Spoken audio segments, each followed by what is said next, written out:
नमस्कार, स्वागत है आप सभी का न्यूज इंडिया एक्सप्रेस में और मैं हूं आपके साथ हिमांशु उपाध्याय। फरीदाबाद स्थित बल्लभगढ़ के दशहरा मैदान में आज 15 अगस्त का पर्व बड़ी ही धूमधाम से मनाया गया। केंद्रीय राज्य मंत्री कृष्णपाल गुर्जर ने ठीक 8:58 पर झंडा फहराया और परेड की सलामी ली। इस अवसर पर उन्होंने आसमान में गुब्बारे भी छोड़े। परेड की सलामी के बाद केंद्रीय राज्य मंत्री कृष्णपाल गुर्जर ने प्रदेश और देशवासियों को आजादी के 75वें अमृत महोत्सव की और 15 अगस्त के पर्व की शुभकामनाएं दी। अपने संबोधन में उन्होंने देश के महान शहीदों और स्वतंत्रता सेनानियों को याद करते हुए कहा कि इन महान सपूतों की शहादतों के कारण ही आज हम आजाद देश में सांस ले रहे हैं।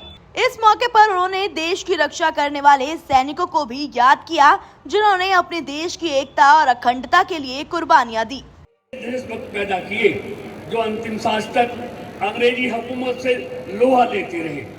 प्रिय प्रदेशवासियों, जो कौमें अपने सेनानियों, अपने शहीदों को याद नहीं रखती, उनका अस्तित्व मिट जाया करता है।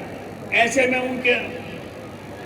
उन अमर शहीदों और महान स्वतंत्रता सेनानियों का स्मरण करना हमारा नैतिक कर्तव्य है, जिनके त्याग तप और बलिदान के बल पर हमें यह दिन नसीब हुआ।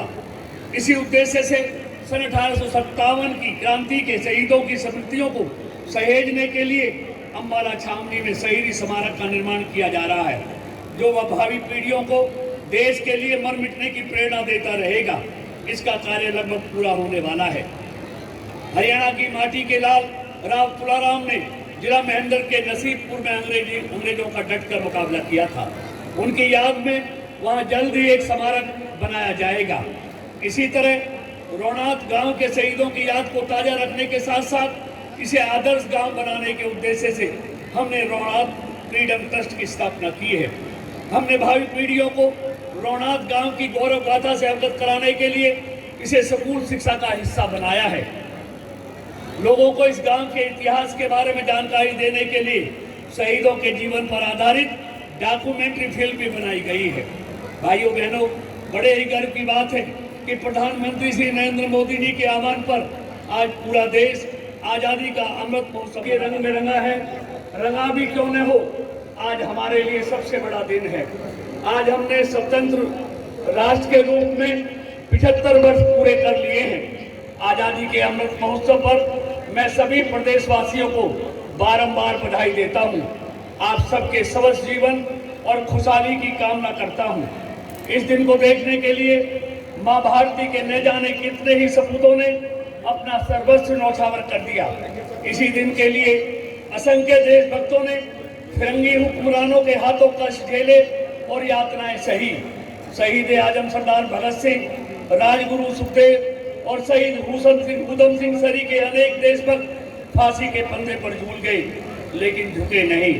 मैं इस पावन अवसर पर स्वतंत्रता की बलिदेव पर अपने प्राणों की आहुति देने वाले सभी ज्ञात अज्ञात शहीदों को भावभीनी श्रद्धांजलि देता हूँ। साथ ही उन वीर सैनिकों को भी सलाम करता हूँ, जिन्होंने आजादी के बाद देश की एकता व अखंडता की खातिर अपने प्राण न्यौछावर कर दिए। उन्हीं के अनुपम बलिदानों के कारण आज हम आजादी की खुली हवा में सांसें ले रहे हैं। भाइयों बहनों, सन 1857 की क्रांति सबसे पहले अम्बाला छावनी से शुरू हुई। मेरठ में क्रांति शुरू होने से 9 घंटे पहले यानी 10 मार्च 1857 को हरियाणा के वीर सैनिक अंग्रेजों से जा टकराए। यहाँ से उठी चिंगारी ने न केवल प्रथम स्वतंत्रता संग्राम का रूप धारण कर ईस्ट इंडिया कंपनी के शासन का अंत किया, बल्कि आगे चलकर ऐसा जन आंदोलन खड़ा कर दिया जिसके बलबूते पर हम सन 1947 में अंग्रेजी हुकूमत को उखाड़ फेंकने में सफल रहे। सन 1857 की क्रांति के दौरान अम्बाला, हिसार, हांसी, नारनौल, रोहतक, रेवाड़ी, गुड़गांव, मेवात और सिरसा क्षेत्रों का हर गांव क्रांति का केंद्र बन गया था। भिवानी का रोहतास गांव, हांसी की लाल सड़क, झज्जर की लाल डिग्गी, महम का आजाद चौक और नसीबपुर व तावरू की लड़ाई अंग्रेजी हुकूमत के जुल्म और सितम के खिलाफ हरियाणा वासियों के संघर्ष और बलिदान की साक्षी है।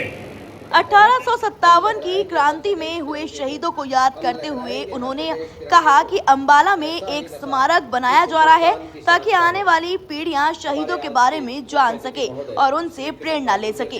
तो दोस्तों, इस तरह की तमाम फरीदाबाद की जानकारी के लिए जुड़े रहिए न्यूज़ इंडिया एक्सप्रेस के साथ।